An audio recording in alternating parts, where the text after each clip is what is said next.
নিজেদের সর্বোচ্চ চেষ্টা করেও ইরানকে পরাস্ত করতে পারছে না যুক্তরাষ্ট্র ও ইসরায়েল। আর তাই তো কোনো মতে নিজেদের অস্তিত্ব টিকিয়ে রাখতে যুদ্ধবিরতির পথ খুঁজছে ওয়াশিংটন ও তেল আবিব।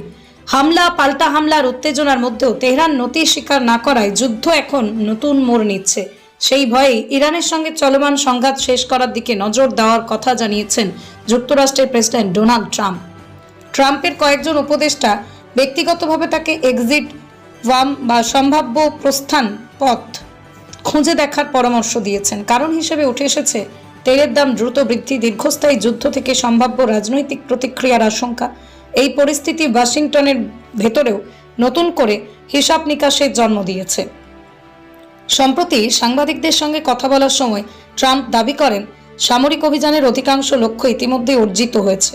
তার ভাষায়, নির্ধারিত সময়ের অনেক আগেই এগিয়ে আছে যুক্তরাষ্ট্র। তারা আরও বলেন, তার ধারণা যে এই যুদ্ধ খুব শীঘ্রই শেষ হতে পারে, তবে কবে নাগাদ হামলা বন্ধ হবে সে বিষয়ে কোনো নির্দিষ্ট সময়সীমা দিতে পারেননি তিনি। আর যদি সেটা সম্ভব না হয় তাহলে এখনই সংঘাতের ইতি টানাই ভালো। তার মতে এই সিদ্ধান্ত স্পষ্ট ইঙ্গিত দেয় তেহরান এখনই পিছু হটার কোনো ইচ্ছে দেখাচ্ছে না।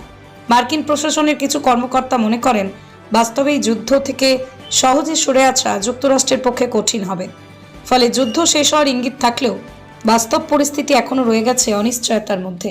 Bureau report, BM News 24।